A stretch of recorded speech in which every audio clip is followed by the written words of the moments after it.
What if Sting was the third man and not Hogan to Bef- join and start the NWO?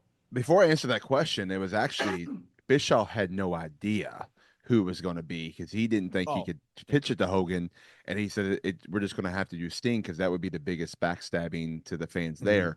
But then Hogan would be the best option. He didn't think it was a possibility until Hogan reached out to him about it. So anyway, sorry, I just had to fix that because I don't want you to think yeah, that no, you're good. he I always thought it was appreciate it. Hogan. But um, I'm gonna plain say this with the most respect to Sting and all of this, but if Sting was a third man, it wouldn't have worked. Nope. It wouldn't have worked. Agreed. It would have been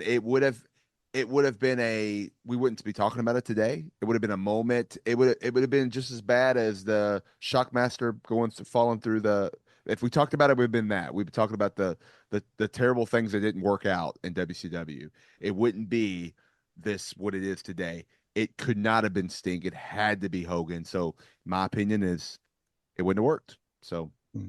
glad that Hogan Yeah. decided to turn heel. Yeah, because looking back at it, what was the whole mantra of the NWO? What was their goal? The invasion. The The takeover, invasion. the invasion, takeover, WCW. Right. And I understand the backstabbing aspect if it was Sting and the shock and awe that we would have got from that.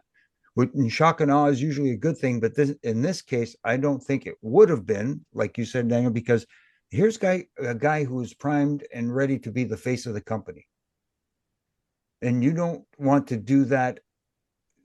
There's a time for everybody to turn heel at some point, like we saw with Hogan. Nobody ever saw at the time Hogan ever turning heel and wearing the black and white of the NWO. But if you'd have done that to Sting before he had that monster mega run as the huge baby face and face of the company, you would have hamstringed him for the future. Yeah, and also you would have never had the Crow Sting that you had because I don't think he would have been Crow Sting in NWO because the reason where they came up with that was Scott Hall who came up with it, and he came up with it because they needed a baby face for that time frame to go against Hogan in that group. And Scott Hall was like, you need to change your look. Well, hey, have you ever seen the movie Crow? And then that literally sparked that, and that would have never happened to as well. So a lot of what ifs there, but definitely Sting, it wouldn't have worked, and then we never would have got the Sting of the Crow that we all love so much. Because we talk about that Sting is more iconic and what we know Sting as today than Surfer Sting, even though Surfer Sting had a great run and was a great talent. Absolutely. But it's the Crow Sting is what when we picture Sting, who we think about. Well, think about this, guys. So Sting was the face of the company at that point in time. So if he were to do that, who combats it? The only one it would have been Hogan or Macho Man, but even then they were stale. They were stale at the time, and they're ex WWE WWF guys. Right, exactly. right. So I don't agree with Daniel on one aspect. I don't think it would have been. What did you mention? The Shockmaster. It wouldn't have been bad. I know, but what I mean is we'll be looking at it as terrible things that didn't work out in WCW is like one of the things added to the list. Not as bad as the Shockmaster, but just as like the RoboCop with Sting. Like it'll be those moments where you're looking and you're laughing at the blood coming down on Kevin Nash, like those kind of moments where they're like your LOL WCW, like that. It would be one of those. Well, what we're all saying is that it would have never gotten anywhere near the reaction or the mileage out of this storyline. You had to have somebody combat these evil monsters coming in trying to take WCW out, which leaves Sting as the one that tries to, counteract that.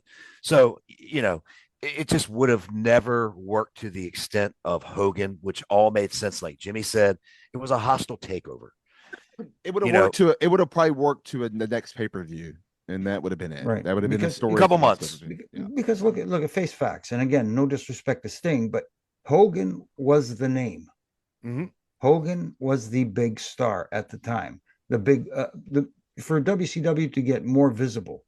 And if you'd have done that with someone like a Sting, I don't think it would work. I think the fans wouldn't have bought into the NWO as much as they did. you know, with Hogan being the third man.